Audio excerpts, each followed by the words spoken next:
Hello guys, welcome back to MJ Crypto, and right in this video I'm going to be showing you how to fix up yourself and understand the very best time frame to trade. Okay, now a lot of persons have been sending me DMs, MJ, what is the best time frame to trade on the crypto space and all of that. Okay, I'm going to be addressing this right in this video. Stick with me to the very end, and if you do like what we do, hit the subscribe button right now.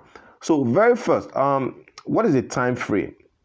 Let's address that first of all. What is a time frame? A time frame is simply how long it takes for every candlestick to close. All right, whether it's a bullish candle or a bearish candle, it really doesn't matter. It just tells you how long it takes a candle to close. All right, very simple. Now, what should be the best time frame to trade? That is the next question.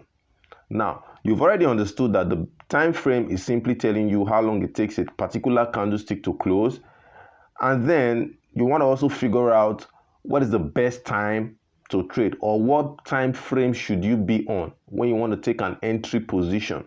Now, it all boils down to you. Time frame is just basically showing you how long it takes a candlestick to close and the particular circumstance of the market structure. In other words, it's telling you how close it is for a particular trend to happen, or how far it is for a reversal to happen. That is what the time frame is simply telling you. So there is nothing like the best time frame. Let me put it that way. It all depends on your trading technique and the best condition of trading for you. When I mean best condition, I'm talking about what kind of trader are you? Are you a scalper? Are you an intraday trader? Are you a swing trader? All right. Scalping is you trying to make profit from quick price actions. I'm talking about very fast price actions, like your 2 minutes, 5 minutes, 10 minutes. All right. Those are quick scalps, or sometimes 15 minutes. But 15 minutes is more like a mid-range time frame. In other words, everyone can use the 15 minutes because it shows you a mid-range of price action. It's not so much like a scalp, it's just a mid-range. All right, that's the 15 minutes time frame. Now, what kind of trader are you? Are you a scalper, an intraday trader, or a swing trader? Now, I'm going to explain these three things I just said right now.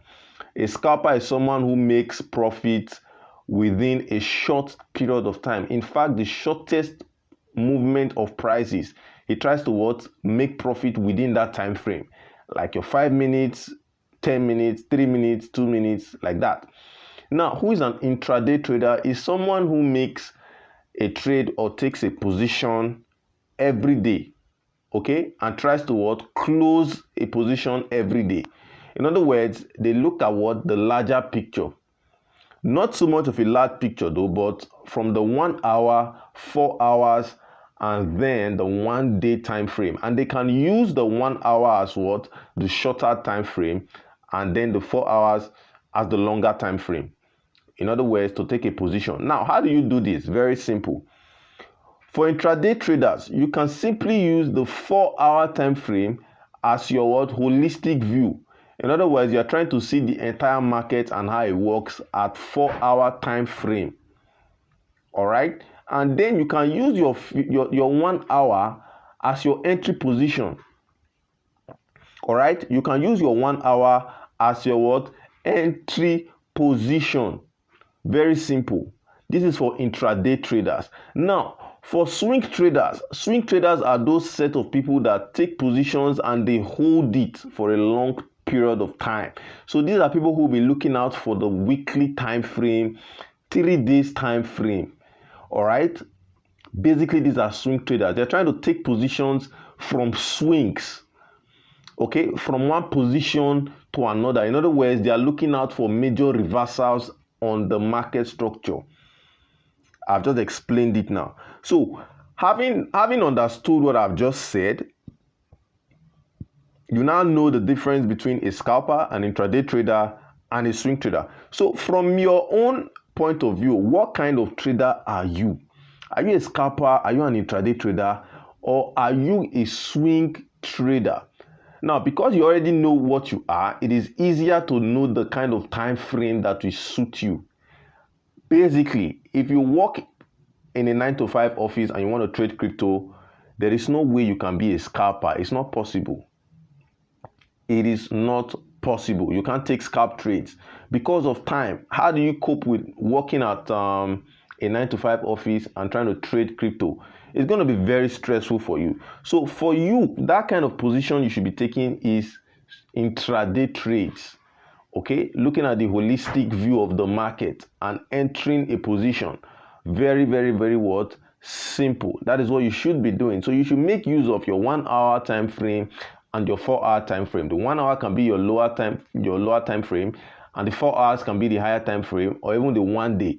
And if you want to go into an entry, you can use the 15 minutes, which is a what? Mid-range time frame, and your 30 minutes.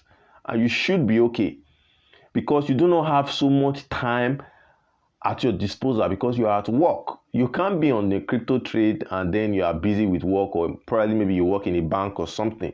It's not going to be possible. All right. But for those who have so much time, who stay at home, probably maybe you are a young school leaver, or you just graduated from school and you want to venture into the space, the crypto space, you can do scalp trades and make quick profits for yourself. But mind you, it is risky because your chart is going to be filled with so much noise. All right, it's going to be filled with so much noise. But for the 1 hour, 4 hour time frame, the noise is going to be lesser. All right, let me show you what I'm saying right now. Let's head over to BTC and see what it looks like. Okay.